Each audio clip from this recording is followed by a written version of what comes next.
Hello, नमस्ते and very good morning to all of you. स्वागत है आप सभी का एक बार फिर से रीजनिंग की स्पेशल क्लास में। मैं वैष्णवी आज ब्लड रिलेशन के बहुत ही बेहतरीन कॉन्सेप्ट और ट्रिक लेके आई हूँ। आई होप आप लोगों को पसंद आएगी आज की क्लास। तो बिना समय गंवाए आज के सेशन को स्टार्ट किया जाए और देख लेते हैं कि आज का थॉट ऑफ द डे क्या होने वाला है। अगर आप जिंदगी में सबसे आगे निकलना चाहते हैं, जी हाँ दोस्तों, अगर आप जिंदगी में सबसे आगे निकलना चाहते हैं तो हर दिन खुद को बीते हुए दिन से बेहतर बनाइए। हर इंसान अपनी गलतियों से ही सीखता है, तो बेहतर यही होगा कि आप अपनी गलतियों में सुधार लाइए और आगे बढ़ते जाइए। तो चलते हैं, आज के सेशन को स्टार्ट करते हैं। उससे पहले आपको ये देखिए हमारा टेलीग्राम चैनल है, तो जितने भी स्टूडेंट इस क्लास को देख रहे हैं इस चैनल को ज्वाइन कर लीजिए, क्योंकि क्लास के पीडीएफ नोट्स यहीं से अवेलेबल होंगे। और इस चैनल का एक और इम्पोर्टेंट रोल है, वो ये है कि हर सैटरडे यहाँ पे शाम के 5:30 बजे लाइव जूम पे सेशन चलता है, जो डिस्कशन सेशन होता है। आपके पास जितने भी डिस्कशन डाउट्स रहेंगे वो सारी चीजें यहाँ पे क्लियर की जाएंगी। ठीक है, तो चलते हैं, आज की क्लास को स्टार्ट करते हैं। देखो, ब्लड रिलेशन में एक सबसे इंपॉर्टेंट रोल होता है जनरेशन का, पीढ़ी का। पीढ़ी बेसिकली 4 तरह की होती है, वो मैं आपको बताती हूँ। सबसे पहला जनरेशन होता है फर्स्ट जनरेशन। क्या होता है कि इसमें हमारे ग्रैंड पेरेंट्स आते हैं। ग्रैंड पेरेंट्स कौन कौन होते हैं? दादा दादी, नाना नानी, ये लोग होते हैं। सेकंड जनरेशन में कौन आता है? सेकंड जनरेशन ये हमारे पेरेंट्स आते हैं, चाचा चाची, पापा मम्मी, मौसा मौसी, ये सारे लोग आते हैं। थर्ड जनरेशन में कौन होता है? थर्ड जनरेशन में तो ये थर्ड जनरेशन सेल्फ के लिए होती है, खुद के लिए होती है। ठीक है, भाई बहन के लिए होती है, चचेरे भाई बहन के लिए होती है। फोर्थ जनरेशन किसके लिए होती है? फोर्थ जनरेशन हमारे बच्चे, मतलब कि son, daughter, nephew, niece, son in law, daughter in law. एक और जनरेशन होती है लेकिन उतना नहीं पूछा जाता है। फिफ्थ जनरेशन में आते हैं सन इन लॉ, ये हमारे आते हैं ग्रैंडसन और ग्रैंड डॉटर। क्लियर है? चार्ट के थ्रू समझ लेते हैं कि क्या होता है। अभी देखिए, वही मैंने आपको बताया कि फर्स्ट जनरेशन में हमारे कौन आ गए? ये हमारे ग्रैंड पेरेंट्स आ गए। सेकेंड जनरेशन में मम्मी पापा, चाचा चाची, मौसा मौसी, ये लोग आ गए। थर्ड जनरेशन में भाई बहन, husband wife, brother in law, sister in law. Fourth generation में son, daughter, nephew, niece, son in law, daughter in law. और फिफ्थ जनरेशन में कौन आ गया? Grandson and granddaughter. Clear है? अब एक और चीज बताते हैं आपको। एक देखो, ये होता है ना कि रिप्रेजेंटेशन, मतलब ब्लड रिलेशन को ना हमेशा शॉर्ट फॉर्म में रिप्रेजेंट किया जाता है, तो रिप्रेजेंटेशन जानना बहुत जरूरी है। बोला जाए कि कोई पर्सन है और वो मेल है, तो हमेशा ना मेल को प्लस से डिनोट किया जाता है। अब ये ऐसा नहीं है कि ये कहीं राम वर्ड लिख दिया गया प्लस, मेल मतलब प्लस तो प्लस ही, जी नहीं। आप इसके आगे जो चाहे वो सिंबल रख लो, लेकिन इसको शुरू से लेकर लास्ट तक मेल का मतलब आपको वही मानना पड़ेगा। जैसे मेरा ये मानना है कि मेल का मतलब प्लस। ठीक है, अच्छा, कोई है, महिला है, फीमेल है, तो फीमेल को हमेशा किससे डिनोट करते हैं? माइनस से। एक और चीज होती है, मान लो बोला जाए कि कपल्स हैं, बोला जाए कि A is wife of B, A B की पत्नी है, तो इसको कैसे दिखाएंगे? ए को तो पहले वाइफ बना दो, ठीक है, बी पति होगा तो ये प्लस हो गया। और हमेशा दोनों के बीच ना डबल लाइन से, मतलब ये दोनों क्या है? शादीशुदा है, कपल्स हैं, तो जब भी डबल लाइन दिखाई जाए मतलब क्या है? दोनों शादीशुदा है, कपल्स हैं। ठीक है, एक और चीज होती है सिबलिंग्स, भाई बहन को दिखाना हो, बोला जाए कि A is brother of B, A B का भाई है, तो ए को पहले प्लस लगा दो और बी को यहाँ लिख दो और दोनों के बीच सिंगल लाइन खींच दो। मतलब क्या हो गया? सिंगल लाइन का मतलब क्या है? दोनों के बीच मतलब भाई बहन का, भाई भाई का, बहन बहन का, इस तरह का कोई रिलेशन है। आगे समझ में? एक और चीज होती है, देखो एक और चीज बता, जैसे देखो यहाँ बी का जेंडर क्लियर नहीं है, तो आप एक चीज एकदम ध्यान रखना कि जहां भी जेंडर मेंशन ना हो ना, जेंडर एज्यूम नहीं करिएगा। कि अगर मेंशन नहीं है तो आप बोल दीजिएगा कि वो मेल है नहीं, या फिर कोई बोल दे कि ये फीमेल है, क्योंकि हमें जब तक पता नहीं तब तक हम कैसे बोल सकते हैं कि मेल है कि फीमेल है। क्लियर है? चार्ट के थ्रू आप लोग देख लीजिए, वही चीज मैंने बताई है। स्क्रीनशॉट लेना हो तो आप लोग ले लीजिए इसका। अब देखो, बताते हैं कि कितने टाइप के क्वेश्चन हमारे एग्जाम में आते हैं। एक तो होता है कि सिंगल पर्सन ब्लड रिलेशन, एक कोई व्यक्ति मेंशन होगा, उससे रिलेटेड ब्लड रिलेशन बनाना होगा। दूसरा होता है मिक्स्ड ब्लड रिलेशन और तीसरा होता है कोडेड ब्लड रिलेशन। एग्जाम के पॉइंट ऑफ व्यू से तीनों इंपॉर्टेंट है, ठीक है, तो चलते हैं आज के सेशन का पहला क्वेश्चन लेके आते हैं आपके सामने और क्वेश्चन के थ्रू ये डिस्कस करेंगे सारी चीजें। इस क्वेश्चन का आंसर दीजिए आप लोग। तस्वीर में एक लड़के की ओर इशारा करते हुए मोनिका ने कहा, उसकी बहन मेरे पिता की इकलौती बेटी है। लड़का मोनिका के पिता से किस प्रकार संबंधित है?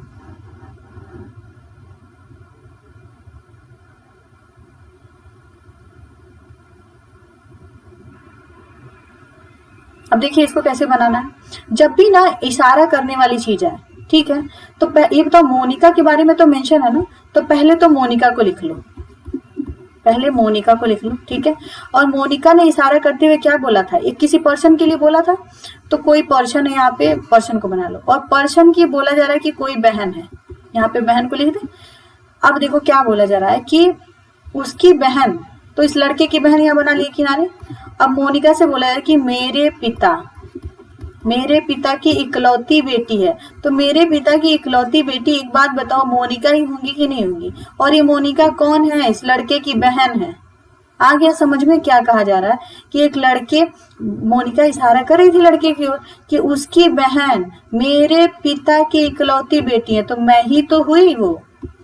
अब बोला जा रहा है कि लड़का मोनिका के, लड़का जो है ये जो लड़का है मोनिका के पिता से कैसे, तो ये बताओ, ये दीदी है, ये भैया है, तो कैसे संबंधित होगा?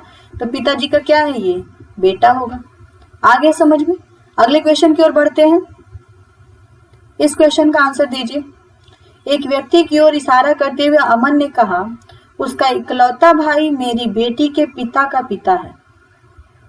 वह व्यक्ति अमन से किस प्रकार संबंधित है?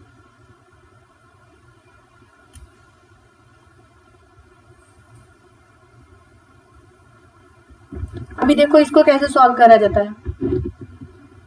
सबसे पहले उसका भाई बोला गया ना कि अमन पहले इशारा कर रहा था। अमन, एक व्यक्ति की ओर इशारा करते हुए अमन बोल रहा था कि उसका भाई, इकलौता भाई, पर्सन का इकलौता भाई, तो मेरी बेटी, यहाँ पे बेटी लिख दो, मेरी बेटी के पिता, तो मेरी बेटी के पिता अमन ही हुए, का पिता उस पर्सन का इकलौता भाई है। यहाँ पे वो पर्सन है और ये कौन है? इकलौता भाई है। यही बोला जा रहा है ना। देखो फिर से पढ़ते हैं। उसका इकलौता भाई, पर्सन का इकलौता भाई अमन की बेटी के पिता का पिता है, तो बोला जा रहा है कि वह व्यक्ति अमन से किस प्रकार, तो ये बताओ, ये अमन है, ये पिताजी है, पिताजी के भाई साहब हैं, तो ये कैसे संबंधित है? ये तो कौन हो जाएंगे? इनके चाचा हो जाएंगे, अंकल। आगे समझ में। इस वाले क्वेश्चन का आंसर दीजिए। एक लड़की की ओर इशारा करते हुए कीर्ति ने कहा, वह मेरे भाई की पत्नी की बेटी है। लड़की कीर्ति से किस प्रकार संबंधित है? बहुत इजी है ये। देखो इसको क्या किया जा रहा है, बोला जा रहा है कि एक लड़की की ओर इशारा करते हुए कीर्ति बोल रही थी, किसी लड़की की ओर इशारा करते हुए बोल रही थी कि वह मेरे भाई, तो कीर्ति का भाई होगा ना कोई। एक सेकेंड, कीर्ति का भाई बना दो पहले, कीर्ति का भाई, इसको इरेज करने दो।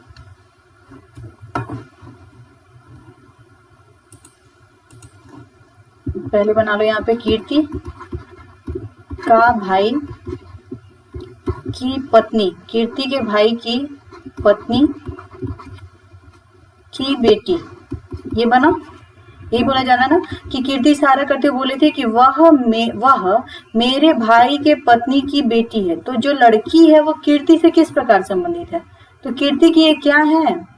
नीज होंगी कि नहीं होंगी? भतीजी। आगे समझ में। इस वाले क्वेश्चन का आंसर दीजिए। सुनीता करण की बेटी है, कनिका करण की माँ है, मीता करण की पत्नी है, पूनम और श्रुति करण की बेटियां हैं। श्रुति करण से किस प्रकार संबंधित है?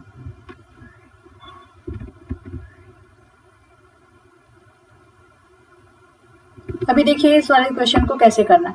एक चीज हमेशा ध्यान रखना, जितने लोग सॉल्व कर रहे हैं ना वो ये बना रहे होंगे, सारी चीजों को बना रहे होंगे। अरे बाबा नहीं करना इतना, बोला गया कि पूनम और श्रुति करण की बेटियां। देखो यहाँ पे क्वेश्चन क्या पूछा गया कि श्रुति करण से किस प्रकार संबंधित। एक कहावत कही जाती है कि खुदा ऐसी खुदाई न दे और तुम्हारे सिवा कुछ दिखाई न दे। जी हाँ, इसमें बोला गया ना कि श्रुति करण से कैसे संबंधित। देखो कहाँ श्रुति और करण है, श्रुति करण यहाँ पे है। बोला गया कि श्रुति करण की बेटियां हैं, मतलब पूनम और श्रुति करण की बेटियां। सिंपल सी बात है भैया, क्या हो जाएगा आंसर, डॉटर होगा कि नहीं होगा। बोला गया कि करण की 2 बेटियां हैं, श्रुति और पूनम, तो श्रुति क्या है, इनकी बेटी हुई। आगे समझ में। इस वाले क्वेश्चन का आंसर दीजिए। एक परिवार में 6 व्यक्ति हैं, A1, A2, A3, A4, A5, A6। A6 A3 की बहन है, A2 A5 के पति का भाई है, A4 A1 का पिता है और A6 का दादा है, A5 A4 की बहू है, A5 का पति कौन है ये आपको बताना है। बहुत ही इजी है। देखो जब इस तरह का क्वेश्चन मिला तो सबसे पहले क्या करो, क्वेश्चन को छोटे छोटे टुकड़े में तोड़ लो। अब जिसे बोला गया कि A6 A3 की बहन है, तो बहन है तो ये फीमेल हो गई, इनका जेंडर नहीं पता। अब बोला गया A2 A5 के पति का भाई है, तो यहाँ तो कहीं मेंशन है नहीं। अगला लाइन देखो, A4 A1 का पिता है और A6 का दादा, तो A6 का दादा कौन है, चलो यहाँ पिता A4 होगा और A4 किसका पिता है, A1 का, बन गया। अब बोला गया A5 A4 की बहू है, तो यहाँ पे A5 होंगी, ठीक है, ये माइनस हो गई, ये प्लस, और ये भी मेल है, दादाजी है तो ये भी मेल हो गए। अब बोला गया A2 A5 के पति का भाई है, तो A5 का पति A1 हुआ और A2 कौन है, भाई है इसका, ठीक है, तो ये भी बना लिया। अब बोला गया A5 का पति कौन, तो A5 का पति कौन निकल गया, A1 है। एक और क्वेश्चन इसमें पूछा गया था, अभी ये देखो कैसे, मान लो पूछा जाए कि कितने मेल मेंबर्स हैं, जैसे कि यहाँ पूछा गया है कि इस परिवार में कितने पुरुष सदस्य हैं, तो लगभग लोग इसको यही सोच रहे होंगे कि कितने लोग हैं, 4 लोग हैं। अब देखो पिछले वाले क्वेश्चन में, इस परिवार में कितने मेल मेंबर्स हैं, फिलहाल तो 1, 2 और 3, और जितने लोगों को इसका जेंडर नहीं पता है, ये बताओ एज्यूम करेंगे क्या, जब तक नहीं पता है तो अनुमान तो लगा नहीं सकते, इसलिए क्या हो जाएगा आंसर, नन ऑफ दीज। आगे समझ में। अगले क्वेश्चन की ओर बढ़े, इस क्वेश्चन का आंसर दीजिए। एक औरत की ओर इशारा करते हुए राम कहता है, वह मेरी माता के पति की माता की पुत्री है, तो उस औरत का राम से क्या संबंध है। अभी देखिए इसको कैसे सॉल्व करेंगे। राम इशारा करते हुए, वो बोला था औरत की ओर इशारा करते हुए राम बोल रहा था कि वह मेरी माता, तो राम की माता, ठीक है, के पति की माता की पुत्री है, तो यहाँ पे होंगी ना इनकी, ये पुत्री है, ठीक है, मतलब इनकी बहन है, इनकी कौन है, ये बहन है। तो ये बताओ, ये इनकी बहन है, ये आपके क्या है, आपके पिताजी हैं, तो क्यों, क्या रिलेशन होगा, उस औरत का राम से क्या संबंध है, तो बुआ होंगी कि नहीं होंगी। पापा की बहन को क्या बोलते हैं, बुआ बोलते हैं। आगे समझ में। इस वाले क्वेश्चन का आंसर दीजिए। आर्यन और अंजलि दोनों सानू के बच्चे हैं। अगर सानू आर्यन की माँ है, आर्यन राजेश का बेटा है, लेकिन अंजलि सानू का बेटा नहीं है, आर्यन और अंजलि परस्पर कैसे संबंधित हैं। अभी देखो इसको कैसे करेंगे। सबसे पहले तो देख लो कि बोला गया आर्यन और अंजलि दोनों सानू के बच्चे हैं, तो बना लो आर्यन और अंजलि, नाम पे मत जाना, ठीक है, सानू के बच्चे हैं, ये बन गया। अब बोला गया अगर शानू आर्यन की माँ, तो सानू माँ है तो ये फीमेल हो गई। आर्यन राजेश का बेटा है, तो आर्यन मेल हुआ, और किसका बेटा है ये, राजेश का, तो ये भी मेल हो गए।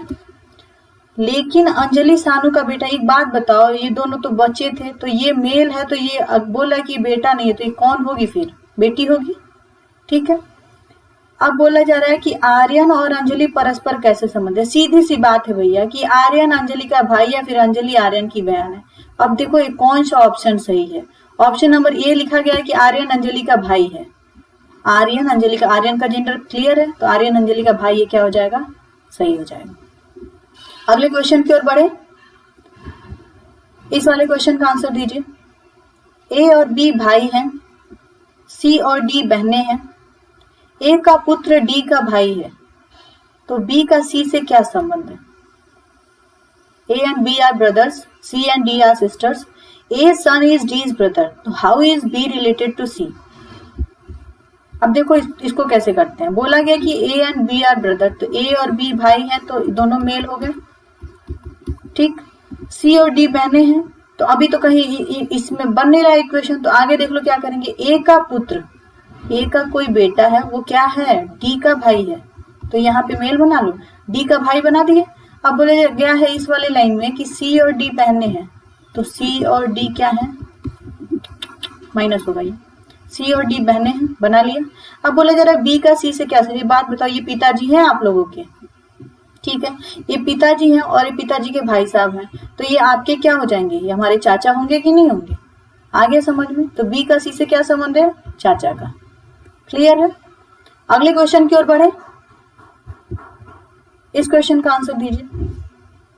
यदि ए एट द रेट बी का अर्थ है ए बी का भाई है, ए स्टार बी का अर्थ है ए बी की माँ है, ए एंड बी का अर्थ है ए बी की बहन है, फिर निम्नलिखित में से किसका अर्थ होगा पी आर का मामा? अभी इक्वेशन से सॉल्व कर लेंगे, बहुत इजी है ये कॉन्सेप्ट, थोड़ा दिमाग लगाना है। अच्छा एक बात बताओ, पी को आर का मामा होना है, तो पी को पहले तो मेल होना पड़ेगा ना, और मेल के साथ साथ ये कोई यहाँ पे पर्सन होगा जिसका भाई होगा, मतलब ये यहाँ पे महिला होनी चाहिए, मामा होगा तभी तो, ये देखो मामा होने के लिए यहाँ पे महिला होगी, और ये महिला का कोई बच्चा है जो कौन है, आर है। तो क्या क्या रिलेशन हुआ, एक तो भाई वाला रिलेशन हुआ और दूसरा माँ वाला रिलेशन। अब देखो भाई के लिए कौन सा सिंबल यूज किया गया है, भाई के लिए at the rate. At the rate कहाँ कहाँ है, दो जगह है, Q at the rate P है, तो क्यू पी का भाई है ना, तो ये तो कभी नहीं होगा, तो ऑप्शन कौन सा बचा, ऑप्शन नंबर, ये भी प्रूव करते हैं। देखो P at the rate Q है ना, तो पहले तो पी क्यू का भाई हो गया, क्लियर है, और क्यू स्टार आर मतलब क्यू आर की माँ है। अब देखो बन गया कि नहीं, पी आर का मामा है।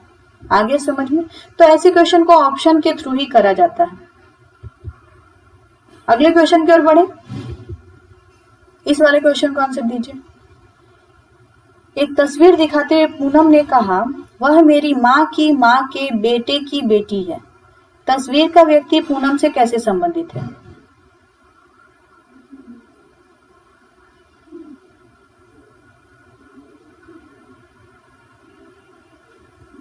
अभी देखो कैसे करना है।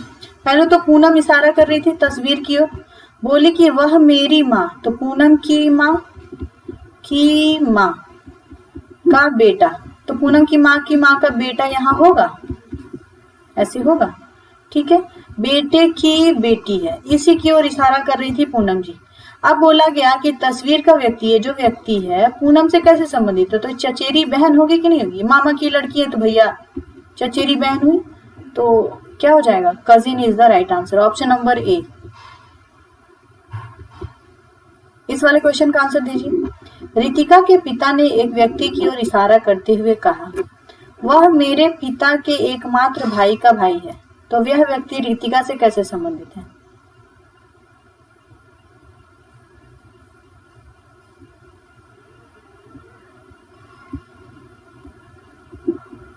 अभी देखो इसको, रितिका के पिता, तो पहले तो रितिका को बना लो, और इसके पिता, ये लोग पहले से बने हुए थे, तो रितिका के पिता एक व्यक्ति को इशारा करते हुए बोले कि वह मेरे पिता, तो इनके पिता के पिता, मेरे पिता के इकलौते भाई कोई होंगे, का इकलौते भाई का भाई कौन होगा, यही पर्सन होगा ना। तो अब बोला गया कि रितिका से इस व्यक्ति का क्या संबंध है, बताओ, रितिका के पिता और ये पिता, तो रितिका के ये दादाजी हुए कि नहीं हुए, तो ऑप्शन नंबर सी क्या हो जाएगा, सही हो जाएगा कि उस व्यक्ति का रितिका से क्या संबंध है, तो उस व्यक्ति का रितिका से दादा का संबंध है। आगे समझ में। अगले क्वेश्चन की ओर बढ़े। इस क्वेश्चन का आंसर दीजिए। अंकुश संतोष का बेटा है। संतोष की बहन सोनम का एक बेटा ध्रुव है और एक बेटी मोनी है। फिरोज ध्रुव का मामा है, तो बताइए कि फिरोज के कितने भतीजे हैं।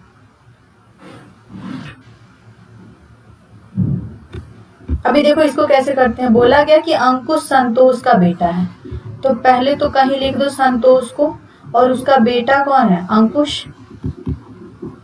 ठीक है। संतोष की एक बहन है, क्या नाम है उनका, सोनम। और सोनम का एक बेटा है, क्या नाम है उसका, ध्रुव। ठीक है। उसके बाद से दूसरा है, एक बेटी है, वो क्या नाम है उसका, मोनी है। ठीक है। अब देखो बोला गया फिरोज ध्रुव का मामा है, तो ध्रुव की ये मम्मी है और मामा होने के लिए यहाँ पे फिरोज को बना दो। क्लियर है। अब बोला जा रहा है कि फिरोज के कुल कितने भतीजे हैं। भतीजा पूछा जा रहा है, ध्यान से देखिएगा। तो फिरोज के कुल कितने भतीजे, एक बात बताओ, फिरोज का तो एक ये भतीजा हुआ और एक ये भतीजा हुआ, क्योंकि सब तो ये भाई बहन है ना। तो फिरोज के कुल कितने भतीजे हैं, 2। आगे समझ में। अगले क्वेश्चन की ओर बढ़े। इस क्वेश्चन का आंसर दीजिए। पी क्यू का भाई है, क्यू आर का भाई है, एस पी का पिता है। इन तीनों कथन के आधार पर निम्नलिखित में से कौन सा कथन निश्चित रूप से सत्य नहीं हो सकता है। अब देखो बनाना है इसको। पी क्यू का भाई है, तो पहले पी को क्यू का भाई बना दो। क्यू आर का भाई है, क्यू आर का भाई हो गया। एस पी का पिता है, तो पी का पिता कौन हो गया, एस हो गया। तो अब ये बन गया। उसके आधार पे यहाँ पे बताना ऑप्शन देखे कि कौन सा गलत है। तो क्यू पी का भाई है, क्यू पी का भाई है, ये सही है एकदम। आर पी का भाई है, आर पी का भाई है। पी आर का भाई है, ये भी सही है। क्यू आर का भाई है। एक बात बताओ, ये लिखा पी आर का भाई, आर पी का भाई है, तो आर का जेंडर पता है क्या। जब तक आर का जेंडर पता नहीं होगा हम कैसे बोलेंगे कि आर पी क्यू का भाई पी का भाई है। इसलिए क्या हो जाएगा, option number B is the right answer. आपको गलत बताना है तो क्या है, ऑप्शन नंबर बी सही है। समझ में आ गया। तो इसी के साथ आज के सेशन को समाप्त करते हैं। आई होप आप लोगों को क्लास पसंद आई होगी। अगर क्लास पसंद आई हो तो इसको ज्यादा से ज्यादा शेयर करें ताकि ज्यादा से ज्यादा स्टूडेंट जुड़ सकें। और हाँ, लास्ट में हम यही कहना चाहेंगे कि इस चैनल को सब्सक्राइब करना ना भूलें, साथ ही में बेल आइकन को दबा दें, जिससे नए जितने भी वीडियोस आएंगे उसके अपडेट आपको मिलते जाएंगे। Thank you so much for watching this video.